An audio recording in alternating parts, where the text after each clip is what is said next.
Notas de derecho sucesorio sobre el seguro de vida en caso de muerte.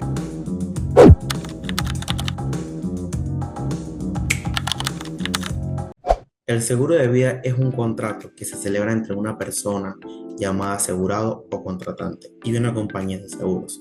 A través de este acuerdo, el asegurado se compromete a pagar una prima y la aseguradora a cambio se obliga a entregar una suma de dinero llamada suma asegurada a los beneficiarios designados cuando ocurra la muerte del asegurado o una invalidez total y o permanente, dependiendo del caso. El propósito principal de este tipo de asegurado es brindar protección económica y estabilidad financiera a la familia o dependientes del seguro ante una eventual pérdida. Ahora bien, desde el punto de vista jurídico, el seguro de vida tiene una naturaleza muy particular dentro del derecho panameño, ya que el contrato de seguro es principal, bilateral, oneroso, conmutativo, aleatorio y formal. Voy a explicar brevemente qué significa cada una de estas características. Es bilateral porque genera obligaciones a ambas partes, el asegurador que se obliga a pagar la suma asegurada, mientras que el contratante debe pagar la prima. Principal porque ya que existe por sí mismo sin depender de ningún otro contrato. Es oneroso porque ambas partes obtienen un beneficio económico, la aseguradora recibe la prima y el asegurado tiene protección financiera. Es conmutativa porque las prestaciones son conocidas desde el inicio, la prima y la suma asegurada están determinadas según el riesgo. Es aleatorio ya que debido a que el cumplimiento depende de un hecho incierto, como la muerte o la invalidez del asegurado, aunque sabemos que la muerte es segura. No sabemos cuándo ocurrirá y eso se introduce en el riesgo.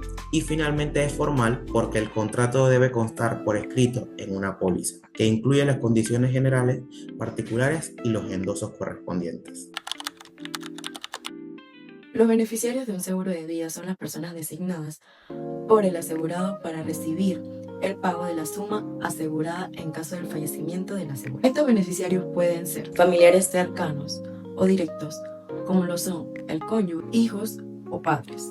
También pueden ser los amigos cercanos, socios de negocios o organizaciones benéficas. Es fundamental que el asegurado comunique claramente sus designados para que no haya confusión a futuro a la hora de cobrar el dinero. Puede designar beneficiarios primarios y secundarios. Es recomendable verificar la póliza periódicamente y realizar actualizaciones si es necesario. Los beneficiarios legales. Si el asegurado no designa beneficiarios o los designados ya han fallecido, la ley establece un orden de preferencia. El orden es de primero, cónyuge o pareja sobreviviente, hijos por partes iguales, padres del asegurado y por último los herederos legales según el Código Civil. Beneficiarios irrevocables o revocables. Revocable es cuando el asegurado puede cambiar de beneficiario en cualquier momento. Irrevocable no puede cambiarlo sin el consentimiento del beneficiario. Importante, el beneficiario no tiene que coincidir con el heredero legal.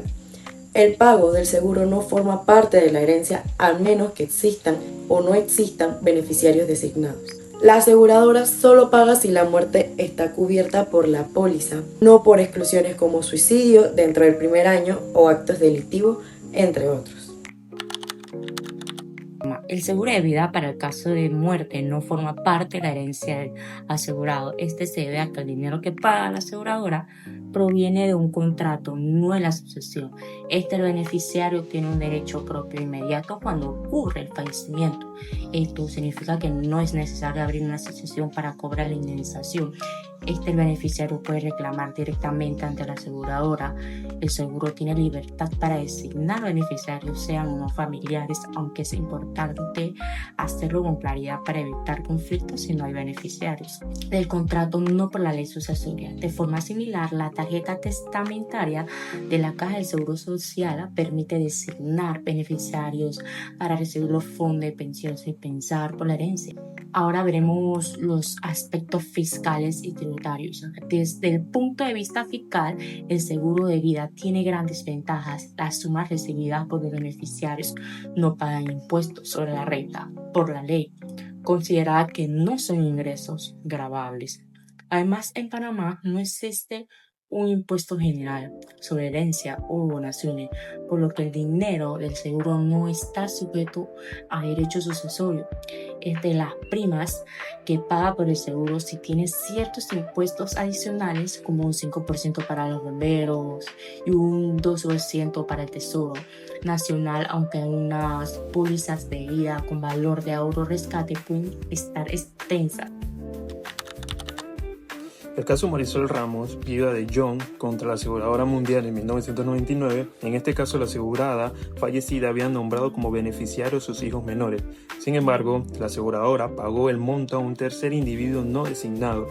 En casación, la Corte analizó el Código de Comercio como el Código Civil e insistió que la indemnización por muerte debe ir al beneficiario. Aunque el recurso es extenso, el tribunal reconoció que pagar a quien no tenía derecho viola los principios de la ley y perjudicó gravemente a los hijos. El seguro de vida es uno de los instrumentos más curiosos del derecho patrimonial, porque combina la previsión económica con los efectos sucesorios. Panamá tiene una de las regulaciones más completas y al compararla con otros países vemos hasta qué punto el beneficiario puede tener un derecho propio o uno que dependa de la herencia. En Panamá, el contrato de seguro está regulado principalmente por el Código de Comercio, junto a la Ley 12 del 3 de abril del 2012, que establece el régimen de supervisión del sector asegurador y las normas de la Superintendencia de Seguros y Reaseguros de Panamá. Estas disposiciones no solo fijan los requisitos de la póliza, sino también las reglas sobre beneficios, pagos e incluso los efectos que tiene el seguro de vida frente a la sucesión. En cuanto al derecho comparado, en Chile el Código de Comercio establece que el dinero de seguros se paga al beneficiario designado y solo entra en herencia si no existe una designación válida. En Colombia el Código de Comercio también designa claramente que la suma asegurada pertenece al beneficiario, no a la masa hereditaria, salvo que no haya beneficiario designado. En España la Ley 50 de 1980